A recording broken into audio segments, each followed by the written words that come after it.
तो गाइज अगर आपने भी रिसेंटली कोई गेमिंग लैपटॉप लिया है या नॉर्मल लैपटॉप भी लिया है, इवन गेमिंग पीसी भी अगर आपने असेंबल कराया है, तो मेक श्योर इस वीडियो को देखने के बाद ही आप अपना काम स्टार्ट करना अपने डिवाइस में। और मैं ऐसा क्यों बोल रहा हूँ, देखो मैंने भी अभी लेनोवो का लॉक परचेस किया है और अगर मैं इसका टास्क मैनेजर ओपन करूँ शुरू के टाइम पे जब मैंने ना कोई गेमिंग करी ना कोई एडिटिंग करी, तो आप यूटिलाइजेशन देखो, जो रैम का यूटिलाइजेशन है वो अप्रॉक्स 50% के आसपास है, जबकि मेरी 16 गीगाबाइट की रैम है। और बिना कोई ब्राउज़र ओपन किए बिना कोई गेम ओपन किए बिना भी मेरा जो यूटिलाइजेशन है वो इतना ज़्यादा हाई हो गया है। और इतना ही नहीं, अगर आप CPU सेक्शन में भी आओगे तो CPU में आप देख सकते हो यूटिलाइजेशन तो अभी ठीक दिखा रहा है, लेकिन जो process count, thread count, handle count है वो देखो यार कितना ज़्यादा यहाँ पे हो रखा है। तो अगर आप ऐसे में आप गेमिंग करोगे, वीडियो एडिटिंग करोगे या कोई भी हैवी काम करोगे तो आपको बिल्कुल ना के बराबर परफॉर्मेंस मिलेगा। मतलब जो आपकी एक्सपेक्टेशन होगी इस गेमिंग लैपटॉप से या आपके पीसी से, वो आपको शायद देखने को ना मिले। और इसीलिए आज इस वीडियो में गाइस मैं आपको कंप्लीट ऑप्टिमाइजेशन बताने वाला हूँ। और अपने विंडोज़ को प्रॉपरली ऑप्टिमाइज़ करने के बाद जब आप परफॉर्मेंस चेक करोगे तो वो कुछ आपको इस तरह का देखने को मिलेगा। और इस ऑप्टिमाइजेशन के बाद जब आप गेमिंग करोगे, वीडियो एडिटिंग करोगे या जो भी मकसद से आपने अपने लैपटॉप या पीसी को लिया है, तो आप असली मज़ा उसका ले पाओगे। तो मेक श्योर वीडियो को लास्ट तक ज़रूर देखिएगा। और इवन अगर आपको पीसी लैपटॉप लिए काफ़ी टाइम भी हो गया है और आपने कोई ऑप्टिमाइजेशन नहीं किया तो नो वरीज, अभी के अभी इस वीडियो को देखिए, पूरा ऑप्टिमाइजेशन अप्लाई करिए और बहुत तरह के जो इश्यूज़ आपको आते हैं वो सारे इश्यूज़ रिजॉल्व हो जाएंगे, ताकि आपको बेटर कनेक्टिविटी मिले, बेटर परफॉर्मेंस मिले बिना किसी लैग के साथ। तो चलिए without any further delay start करते हैं। तो अभी गाइस मैं आ गया हूँ अपने लैपटॉप की स्क्रीन पे और शुरू करने से पहले सबसे पहले देख लेते हैं कि हमारा अभी के टाइम पे कितना यूटिलाइजेशन है। तो चलिए टास्क मैनेजर ओपन करते हैं, परफॉर्मेंस पे जाएंगे। मैं इनफैक्ट क्रोम खुला है, इसे भी बंद कर देता हूँ ताकि कोई भी प्रोग्राम रन ना करे बैकग्राउंड में।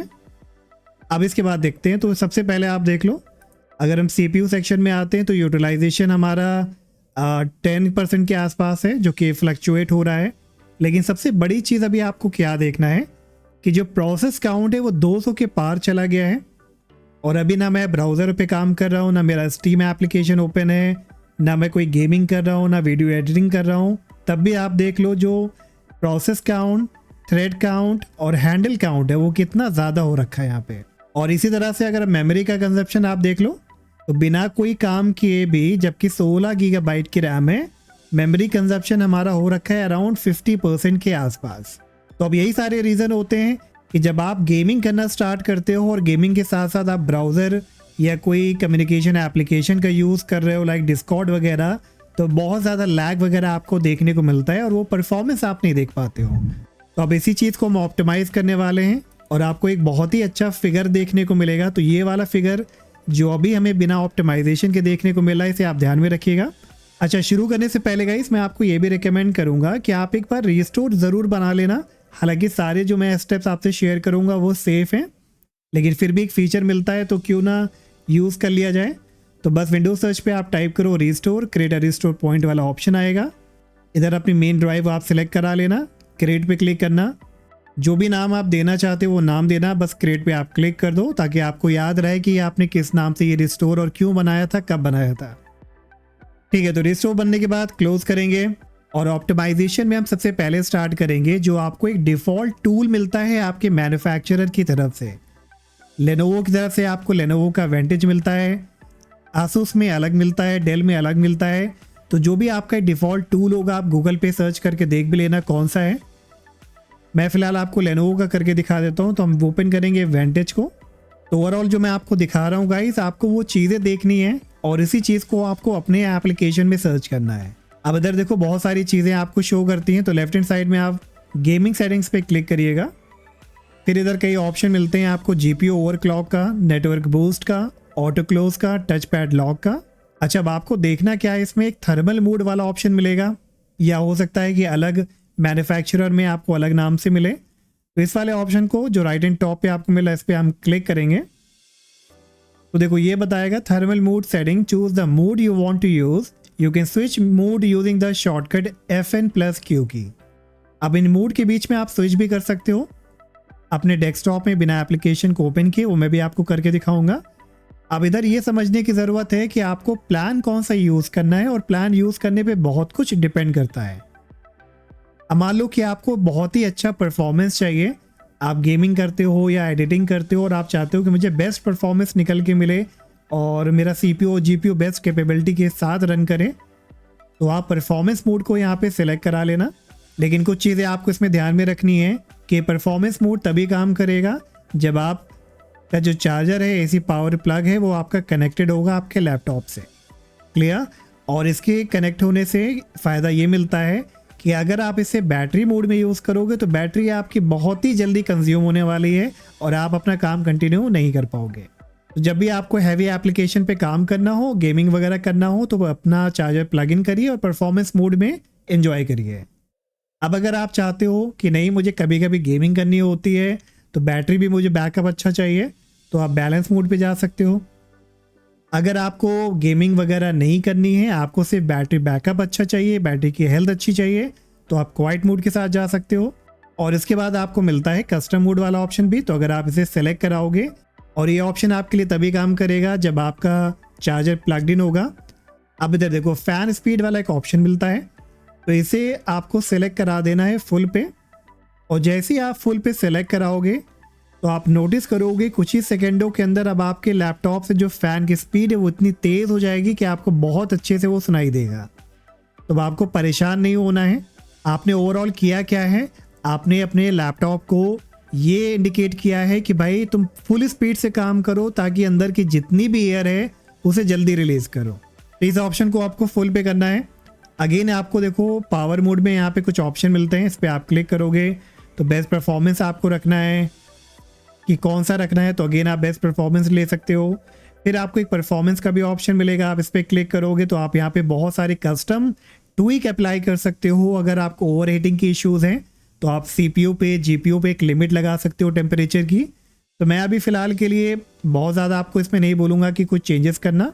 थोड़ा सा और नीचे आने पे आपको देखो एक ऑप्शन मिलेगा कहीं ना कहीं TGP वाला, ठीक है। तो अगर आप इसे बढ़ाना चाहो तो थोड़ा सा बढ़ा लेना, हो सकता है ये आपका बाय डिफ़ॉल्ट ये कम पे सिलेक्टेड हो, तो इसे ज़्यादा पे आप सिलेक्ट कर लेना। फुल पे मत जाना, थोड़ा से कम करके ट्राई करना। जैसे मैंने 80 है 75 वॉट पे सिलेक्ट कर रखा है। तो बस ये कुछ बेसिक सेटिंग्स आप इधर कर लेना। बस इतना करने के बाद इसे हम यहाँ से क्लोज करेंगे।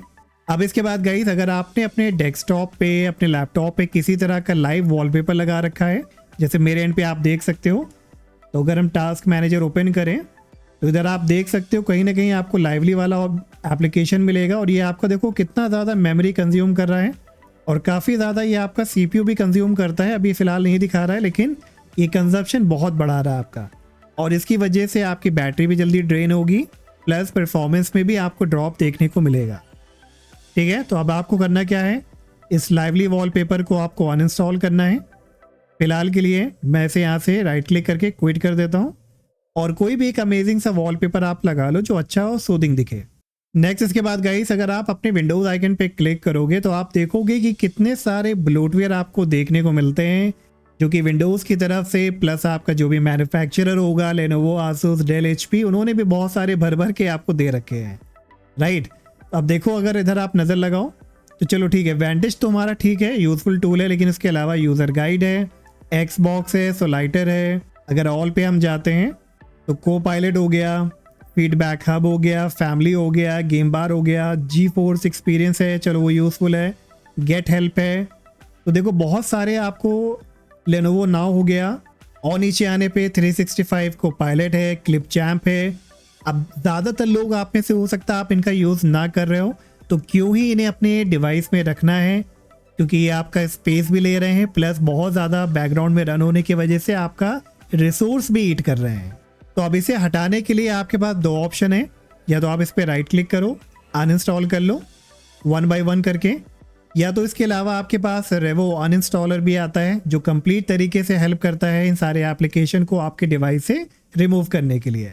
कोई भी अपना ब्राउज़र ओपन करिए, रेवो अनइंस्टॉलर आप सर्च करना, पहली वाली आपको वेबसाइट मिलेगी, आप इस पर क्लिक करो, फ्री डाउनलोड पे आप क्लिक करो, और ये रेवो अनइंस्टॉलर फ्री वाला ही हमें चाहिए, तो फ्री डाउनलोड पे दोबारा से क्लिक करेंगे और कुछ ही सेकेंडों में देखोगे कि इसकी डाउनलोडिंग स्टार्ट हो गई है, और छोटी सी फाइल है तो ये फटाफट डाउनलोड भी हो जाएगी। तो डाउनलोड होते ही आप इस पर क्लिक करो, ओके पे क्लिक करिए, एक्सेप्ट कराइए, नेक्स्ट कराइए, नेक्स्ट नेक्स्ट, इंस्टॉल और फिनिश। तो देखो इस तरह का कुछ आपके पास डैशबोर्ड आएगा। अब इसमें आपको जितने भी आपके default application, third party application है वो भी लिस्ट करेगा, प्लस जितनी भी आपकी विंडोज़ ऐप हैं उसे भी आप यहाँ पे क्लिक करके सर्च करा सकते हो। तो मैं शुरू करूँगा अनइंस्टॉलर से। तो जैसे लेनोवो नाउ है तो मुझे ये नहीं चाहिए, तो हम इसे अनइंस्टॉल करेंगे। और अनइंस्टॉल करते ही आपको इस तरह का ऑप्शन मिलेगा, बोलेगा रिस्टोर पॉइंट क्रिएट करने के लिए। तो हमने ऑलरेडी कर रखा है तो कोई दिक्कत वाली बात नहीं। कंटिन्यू पे क्लिक करेंगे, येस पे क्लिक करेंगे। अभी अनइंस्टॉल करेगा पहले एप्लीकेशन को, उसके बाद आपको अगर रिमेनिंग फाइल होगा तो वो भी दिखाएगा। तो स्कैन पे आप क्लिक करना। अब लेफ्ट ओवर फाइल में दिखा रहा है कि इस जगह पे ये फाइल रिमेनिंग है, तो इसे हम सिलेक्ट कराएंगे, डिलीट करेंगे।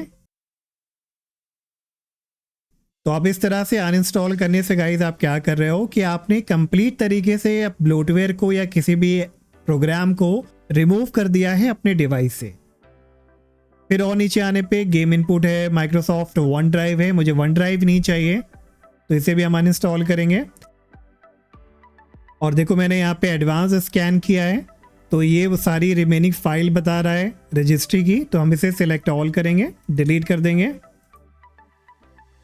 और अब ये बता रहा है कि आपके फाइल में कहाँ कहाँ ये प्रेजेंट थी, तो इसको भी हम सिलेक्ट ऑल करके डिलीट कर देंगे। तो देखो कितना सारा हम जो है फालतू की जो फाइल थी जो नॉर्मल तरीके से आप अनइंस्टॉल करते ना, तो ये सारी चीज़ें आपकी रिमेनिंग रह जाती। तो हमें कंप्लीट तरीके से करना है, तो इस तरह से प्रॉपर तरीका है, आप इसी तरह से भी अनइंस्टॉल करिएगा। ओके पे करेंगे। अब इसके बाद नीचे आने पे और क्या ऑप्शन है, माइक्रोसॉफ्ट एज। अगर आपको एज भी डिलीट करना है तो मुझे भी नहीं चाहिए, मेरे पास ऑलरेडी क्रोम है, तो इसे भी अनइंस्टॉल करेंगे हम, कंटिन्यू कराएंगे। स्कैन को हम एडवांस पे रखेंगे, स्कैन पे क्लिक करेंगे, इसकी भी रिमेनिंग फाइल आ जाएगी तो सिलेक्ट ऑल करके डिलीट कराएंगे। अब इन एप्लीकेशन के लिए गाइस आप परेशान मत होना ब्लोटवेयर के लिए। अगर इसे डिबलोड करने के बाद मतलब अनइंस्टॉल करने के बाद दोबारा से आपको अगर इंस्टॉल कराना है तो आप आसानी से स्टोर पे जाके से इंस्टॉल करा सकते हो। चलिए अब ये रिमेनिंग फाइल आ गई एक्सप्लोरर की, तो इसे भी हम सिलेक्ट ऑल करके डिलीट कराएंगे। येस पे क्लिक करेंगे, फिनिश पे क्लिक कर देंगे। ठीक है, तो अब इधर से हमने काफ़ी कुछ अनइंस्टॉल कर दिया है। इसके बाद आना है आपको विंडोज़ एप्लीकेशंस में और इधर ही आपको सारे ब्लोटवेयर मिलेंगे, लाइक कोपायलट है। तो आपको भी इसी तरह से सर्च करना है, जैसे फीडबैक हब हो गया, गेम बार हो गया, गेम स्पीच विंडो हो गई, गेट हेल्प है। और नीचे आने पे लाइवली वॉलपेपर को भी मैंने आपसे बोला था हटा दीजिएगा। 365 कोपायलट है, तो ये आपके ऊपर है। Additional Microsoft clip champ video editor है, अगर नहीं चाहिए तो आप इसे भी अनइंस्टॉल करिएगा, टीम को भी करिएगा। ठीक है, तो जो भी आपको करना है वन बाय वन इसे आप अनइंस्टॉल करिए। मैं फटाफट यहाँ पे फास्ट फॉरवर्ड करके पहले से रिमूव कर देता हूँ, उसके बाद मैं आपको बताता हूँ नेक्स्ट क्या करना है।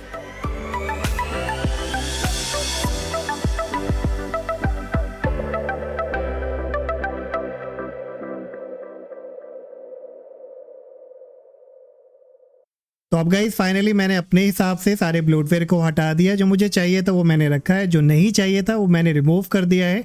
आपको भी ऐसा ही करना है। तो बस इतना करने के बाद इसे क्लोज करिए। अब इसके बाद बहुत सारी सेटिंग्स हमें करनी है अपने सेटिंग्स से ही। तो अपने विंडोज़ आइकन पे आप राइट क्लिक करिए, सेटिंग्स में जाइए। सबसे पहले टॉप पे आपको मिलेगा सिस्टम, इस पे जाना है। थोड़ा से नीचे आने पे आपको मिलेगा नियर बाई शेयरिंग वाला ऑप्शन, तो इसको आपको अश्योर करना है कि आपका ये ऑफ पे रहना चाहिए।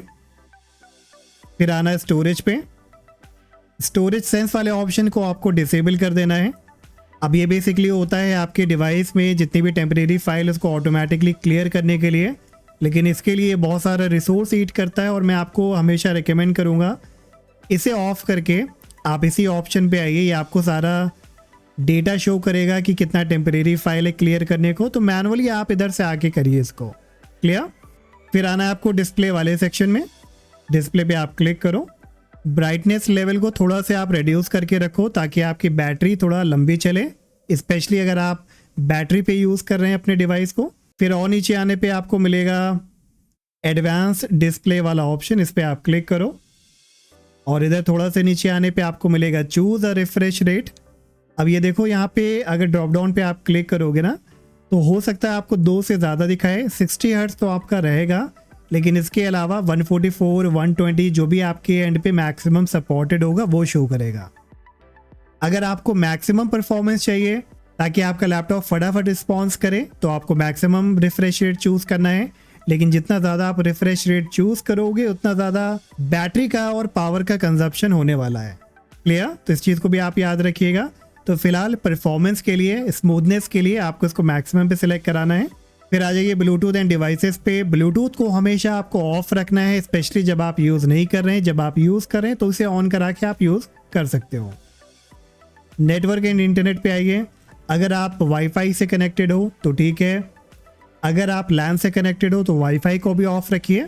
तो ओवरऑल दिमाग में आपको ये रखना है कि जो चीज़ों का आप इस्तेमाल नहीं कर रहे उसे ऑफ करके रखना है। और इसी तरह से आप ये सब भी देख लेना कि मोबाइल हॉटस्पॉट, प्रॉक्सी वगैरह भी आपके डिसेबल है। फिर आ जाइए पर्सनलाइजेशन पे, और पर्सनलाइजेशन में आपको मिलेगा डायनेमिक लाइटिंग वाला। इस पर आप क्लिक करो, इसे आपको यहाँ से ऑफ करना है। और ये बेसिकली क्या करता है, एक फीचर है जो आपके रिसोर्स को हीट करता है ताकि ये RGB लाइट को मैनेज कर सके बैकग्राउंड में। लेकिन ये कई बार कॉन्फ्लिक्ट भी करता है अलग जो एप्लीकेशन होते हैं, सॉफ्टवेयर होते हैं जो RGB का यूज़ करते हैं। तो फिलहाल हमें परफॉर्मेंस चाहिए, तो इसे आपको यहाँ पे ऑफ करना है। तो पर्सनलाइजेशन के बाद आना है आपको ऐप्स में, और एडवांस ऐप सेटिंग्स में आइए। शेयर अक्रॉस डिवाइसेस वाला ये ऑप्शन मिलता है, इस पर आप क्लिक करना और इसे आपको ऑफ कर देना है। नीचे आपको मिलेगा स्टार्टअप वाला ऑप्शन, इस पर आप क्लिक करो। और इधर जितने भी थर्ड पार्टी एप्लीकेशन देखो, जैसे लाइवली वॉलपेपर है, तो फॉर अ मीन वाइल मैंने इसे डिसेबल कर दिया था, लेकिन मैं आपको रिकमेंड करूँगा कि इसे अनइंस्टॉल ही कर लेना। अब इसी तरह से जितनी भी थर्ड पार्टी एप्लीकेशन है, लाइक स्टीम है, किसी तरह आपका गेम है, कोई वीडियो एडिटर है, डिस्कॉर्ड है, अगर वो सिलेक्टेड हो रखा है, यहाँ पे इनेबल हो रखा है, तो आपको उसे डिसेबल करना है। तो स्टीम देख लो, मेरा यहाँ पे इनेबल है, तो स्टीम को हम डिसेबल करेंगे। वंडरशेयर स्टूडियो है, इसे भी डिसेबल करेंगे। जो ज़रूरी चीज़ें हैं लाइक विंडोज सिक्योरिटी है, कोई ऑडियो फाइल है, कोई वाईफाई फाइल है, उसे हमें टच नहीं करना है। इतना करने के बाद फिर आना है आपको गेमिंग वाले ऑप्शन में। पहले मिलेगा आपको गेम बार, इसे आपको डिसेबल करना है। फिर बैक आइए, गेम मोड मिलेगा, इसे आपको इनेबल रखना है। फिर गेमिंग के बाद आना है एक्सेसिबिलिटी में, और एक्सेसिबिलिटी में आपको मिलेगा विजुअल इफेक्ट, इस पर आप क्लिक करो। ट्रांसपेरेंसी इफेक्ट और एनिमेशन इफेक्ट को भी आपको क्लोज करना है, डिसेबल करना है। और ये सारी चीज़ें हम क्यों कर रहे हैं, क्योंकि हमें बेस्ट परफॉर्मेंस चाहिए, ताकि जो भी लैपटॉप हमने लिया है उसे हम और ज़्यादा बेहतर बना सकें और उसका प्रॉपर तरीके से यूज़ कर सकें, चाहे हम कोई भी काम करें अपने लैपटॉप में।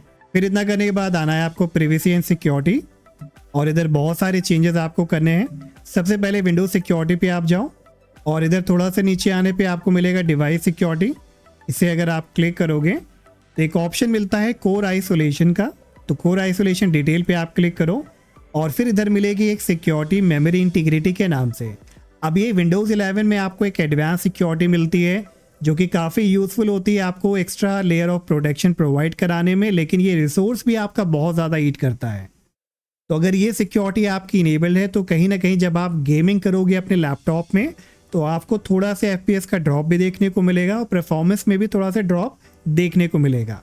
तो अगर आपको नहीं चाहिए वो ड्रॉप अपने FPS में, अपने गेमिंग में, तो इसे आपको यहाँ से ऑफ करना है।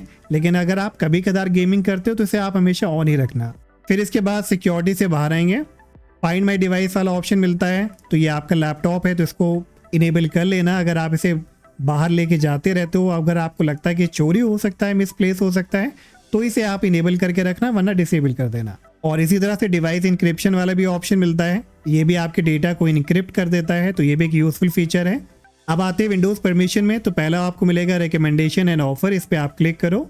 और ये जो पर्सनलाइज्ड ऑफर है, जितनी भी आपको ये ऑप्शन मिल रहे हैं, इनको सबको आपको डिसेबल कर देना है, कोई भी नहीं चाहिए। ये सारा रिलेटेड है आपका ट्रैकिंग को लेके या तो एडवर्टीजमेंट को लेके, ठीक है। तो इन सबको आपको डिसेबल करना है। फिर आता है स्पीच को भी आपको डिसेबल करना है। इंकिंग एंड टाइपिंग पर्सनलाइजेशन, इसको भी हम डिसेबल करेंगे। बैक जाएंगे, डायग्नोस्टिक एंड फीडबैक, इसे भी आपको ऑफ कर रखना है, सारे ऑप्शन को। और ये आपका टेलीमेट्री है जो आपके डेटा को कलेक्ट करता है और सेंड करता है माइक्रोसॉफ्ट को आपकी सारी एक्टिविटी जो आप अपने विंडोज़ में कर रहे हो, तो इसे आपको ज़रूर से डिसेबल करना है। फिर से बैक जाइए, सर्च वाला ऑप्शन मिलेगा। अब देखो विंडोज सर्च भी अगर आप देखोगे ना टास्क मैनेजर ओपन करके, तो देखो हमेशा कहीं ना कहीं ये टॉप पे रहता है, बहुत ज़्यादा आपका मेमोरी कंज्यूम करता है। और विंडोज सर्च स्पेशली आपका विंडोज में जब आप कुछ सर्च करते हो ना, उसके लिए है बहुत ज़्यादा इफेक्टिव नहीं है और कई लोग इसे ऑफ करके भी रखते हैं, मैं स्पेशली ऑफ करके ही रखता हूँ। तो इसी पे नीचे आने पे आपको फाइंड माई फाइल वाला ऑप्शन मिलेगा, तो आप इसे इन्हांस्ड मत करना क्योंकि एंटायर पीसी तो आपका फिर सर्च करेगा लेकिन बैटरी लाइफ और सीपीयू कंजप्शन भी आपका बढ़ा देगा। और अगर आपको नहीं चाहिए तो आप इसे बेटर है कि आप सब ऑप्शन को डिसेबल करो। फिर से बैक आइए और ऐप परमिशन में जो भी आप यूज़ नहीं करते, अगर लोकेशन यूज़ नहीं करते तो लोकेशन को ऑफ करिए, कैमरा का यूज़ है तो ऑन रखिए, माइक का यूज़ है तो ऑन रखिए। नोटिफिकेशन पे आइए, नोटिफिकेशन एक्सेस है, let app access your notification, तो इसे आप मैनुअली ओपन कर लेना। डिसेबल या इनेबल आपके ऊपर अगर है कि आपको नोटिफिकेशन चाहिए कि नहीं चाहिए। मुझे नहीं चाहिए तो मैं एनोइंग नोटिफिकेशन को डिसेबल ही करके रखूँगा। और फिर नीचे आने पे बहुत सारी चीज़ें हैं लाइक कॉन्टैक्ट्स हैं, तो मुझे कॉन्टैक्ट्स वगैरह का कोई काम नहीं इसमें, तो मैं इसे भी डिसेबल करूँगा। अगेन ये सब कुछ डिपेंड करेगा आपके ऊपर कि आपका यूज़ कैसा है, क्योंकि सारे यूज़र के अलग अलग नीड होते हैं, अलग अलग उनकी रिक्वायरमेंट होती है। फिर नीचे आने पे मिलता है कॉल हिस्ट्री, इसका भी मुझे ज़रूरत नहीं है। और इसी तरह से आपको मिलेगा रेडियोज़ वाला ऑप्शन, तो रेडियोज़ भी है, मुझे कोई ज़रूरत नहीं इस पर। तो ये सारे ऑप्शन को आप डिसेबल कर लीजिएगा। फिर उसके बाद फाइनली विंडोज़ अपडेट पे आप क्लिक करो और जितने भी पेंडिंग अपडेट है ना, एक बार आप सबको अपडेट ज़रूर कर लेना, चेक फॉर अपडेट पे क्लिक करके। और फिर नीचे आने पे एडवांस्ड ऑप्शन पे आपको क्लिक करना है और ये receive update for other Microsoft product है, ये सबको आप ऑफ कर लेना। थोड़ा से नीचे आने पे आपको मिलेगा डिलीवरी ऑप्टिमाइजेशन, इस पर आप क्लिक करना। Allow download from other devices, इसको भी आपको डिसेबल कर लेना है। बस इतना करने के बाद सेटिंग से हमारा काम खत्म, इसे क्लोज करेंगे। अब नेक्स्ट क्लिक करिए अपने विंडोज सर्च पे, टाइप करिए sysdm.cpl, एंटर कराइए। सिस्टम प्रॉपर्टीज का बॉक्स आएगा, एडवांस पे आप क्लिक करो, परफॉर्मेंस के नीचे सेटिंग्स पे क्लिक करो और ये सिलेक्टेड होगा लेट विंडोज चूज पे। और ये सारे एनिमेशन को इनेबल करके रखता है, तो हमें सारे एनिमेशन नहीं चाहिए क्योंकि हमारा बहुत परफॉर्मेंस स्लो डाउन करेगा। तो आप थर्ड ऑप्शन को चूज करिए। फिर उसके बाद एनिमेट विंडोज मिनिमाइजिंग मैक्सिमाइजिंग को सिलेक्ट कराइए। इनेबल पीक को show thumbnail instead of icon वाला मिलेगा, इसे भी आप चेक कर लेना। और smooth edges of screen font, बस इन चार ऑप्शन को सिलेक्ट करा के अप्लाई एंड ओके कर दीजिए। दोबारा से सेटिंग्स पे आप क्लिक करो, एडवांस पे जाइए और वर्चुअल मेमोरी का ऑप्शन मिलेगा, तो इधर चेंज पे आप क्लिक करना। अब ये उनके लिए रिकमेंडेड है जो 16 गीगाबाइट तक की रैम यूज़ कर रहे हैं, इसके ऊपर वाले जो हैं उन्हें ये ऑप्शन को अप्लाई नहीं करना है। तो ये सिलेक्टेड होगा ऑटोमेटिकली पे, इसे आपको अनचेक करना है। कस्टम साइज़ को सिलेक्ट कराना है और इनिशियल साइज़ और मैक्सिमम साइज़ के लिए डिपेंड करेगा कि आपकी रैम कितनी है। तो आप जब टास्क मैनेजर ओपन करते हो तो रैम सेक्शन में देखोगे आपको राइट हैंड कॉर्नर पे आपकी रैम दिखा देगी, तो जितनी भी आपकी रैम है उसे आपको दिमाग में रखना है। फिर कैलकुलेटर ओपन कर लेना, आप अपनी टोटल नंबर ऑफ रैम को यहाँ पे डालिए। अब इसे मल्टीप्लाई करिए 1024 से, ताकि आपकी जो अमाउंट है वो MB में आ जाए और जो अमाउंट आता है उसे आप पहले इनिशियल साइज में एंटर करा दो 16384। अब इसी नंबर को आपको मल्टीप्लाई करना है 1.5 से और इसको एंटर करा देना है मैक्सिमम साइज में। बस इतना करने के बाद सेट पे आप क्लिक करो, ओके पे करिए। अभी आपसे रीस्टार्ट करने के लिए बोलेगा, तो हम बाद में रीस्टार्ट कर लेंगे। ओके करेंगे और इसे यहाँ से क्लोज कर देंगे। रीस्टार्ट लेटर पे क्लिक करेंगे।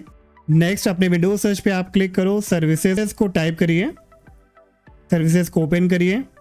अब इधर बहुत सारी ऐसी सर्विसेज हैं जिनका आप यूज़ नहीं कर रहे, फिर भी वो आपके बैकग्राउंड में रन कर रही हैं, तो इन्हें भी आपको डिसेबल करना है। सबसे पहले अगर आपको बिट लॉकर का यूज़ नहीं है, अगर आप बिट लॉकर से अपनी ड्राइव को इनक्रिप्ट नहीं कराना चाहते तो इसको यूज़ करने का कोई फ़ायदा नहीं। इस पर आप डबल क्लिक करो, इसे मैनुअल या डिसेबल पे करा दो। मेक श्योर आपका सर्विस स्टेटस स्टॉप होना चाहिए, अप्लाई करिए, ओके करिए। अब इसी तरह से मान लो कि आप ब्लूटूथ भी यूज़ नहीं करना चाहते तो ब्लूटूथ को भी आप डिसेबल कर लेना। और नीचे आने पे आपको मिलेगा connected user experience and telemetry, तो हमें टेलीमेट्री वगैरह भी डिसेबल करना है ताकि हमारी कोई भी इंफॉर्मेशन ट्रैक ना हो, तो इसे हम डिसेबल करेंगे, स्टॉप कराएंगे। अगर कोई थर्ड पार्टी एप्लीकेशन भी आपको मिलता है तो उसे भी आप यहाँ पे डिसेबल कर देना। फिर मिलेगा आपको डायग्नोस्टिक पॉलिसी सर्विस, इसे भी आपको डिसेबल करना है और इसके बारे में अगर आप पढ़ना चाहो तो पढ़ भी सकते हो। इसका भी फिलहाल कोई ज़्यादा यूज़ नहीं है, तो इसे भी आप डिसेबल करके स्टॉप कराइएगा, अप्लाई एंड ओके करिएगा। ईजी एंटी चीट है एपिक का, तो इसे भी हम डिसेबल करेंगे। फाइल हिस्ट्री सर्विस भी एक सर्विस होती है आपके डेटा वगैरह को बैकअप के लिए, तो इसे आप रहने देना। अगर आपको ये पता है और आप यूज़ नहीं करते तो आप इसे डिसेबल कर लेना। जियो लोकेशन सर्विस वगैरह भी आपको यूज़ नहीं होगा, तो इसे भी आप डिसेबल कर लीजिएगा। अब देखो आपको इधर मैकेफे भी देखने को मिल सकता है या कोई अदर एंटी वायरस, जबकि मैंने इसे अनइंस्टॉल कर लिया है तो ये अभी भी रन कर रहा है, तो इसे भी हम डिसेबल करेंगे, स्टॉप करेंगे, अप्लाई एंड ओके करेंगे। फिर एक और मिलेगा आपको माइक्रोसॉफ्ट पासपोर्ट वाला, इसे भी आप डिसेबल कर लेना। और फिर नीचे आने पे आपको एक मिलता है पेरेंटल कंट्रोल, तो अगर आप पेरेंटल कंट्रोल का भी फीचर यूज़ नहीं करना चाहते तो इसे भी आप डिसेबल कर लेना, मुझे भी इसका यूज़ नहीं है। इसी तरह से प्रिंट स्पूलर है, अगर आप इस लैपटॉप से प्रिंटर वगैरह का यूज़ नहीं करते तो प्रिंटर को भी आप डिसेबल कर लेना। प्रिंटर के साथ साथ फैक्स भी आपको कहीं ना कहीं मिलेगा, तो फैक्स को भी आप कर लेना। रिमोट डेस्कटॉप सर्विसेज है, अगर आपका रिमोटली वाला काम नहीं, मतलब रिमोटली आप किसी का डिवाइस एक्सेस नहीं करते या अपना डिवाइस को एक्सेस नहीं कराते, तो इसे भी आपको डिसेबल करना है। फिर मिल जाएगा सिस मेन, तो इसे भी आप एक बार डिसेबल कर लेना। अगर कोई प्रॉब्लम आती है तो आप इनेबल कर लेना, वैसे ये रिकमेंडेड होता है कि आप सिस मेन को डिसेबल करो, स्पेशली अगर आप SSD वगैरह का यूज़ कर रहे हैं तो। अब इसी तरह से गाइस बहुत सारी चीज़ें हैं जो आपको इधर सर्च करनी है, लाइक विंडोज़ अपडेट बहुत सारे लोग डिसेबल करना चाहते हैं। विंडोज सर्च अगर आप नहीं यूज़ करना चाहते, बिकॉज विंडोज सर्च आपका बहुत ज़्यादा रिसोर्स ईट करता है, तो उसे भी आप डिसेबल कर सकते हो। तो अब जाके जब आपने ये सारे ऑप्टिमाइजेशन को अप्लाई कर लिया, तो जब आप सिस्टम को रीस्टार्ट करोगे तो रीस्टार्ट करने के बाद दोबारा से टास्क मैनेजर अगर ओपन करें तो अब आप देखो जो आपका रैम यूटिलाइजेशन था 50% के आसपास, वो रिड्यूस होकर आ गया है 35 पे।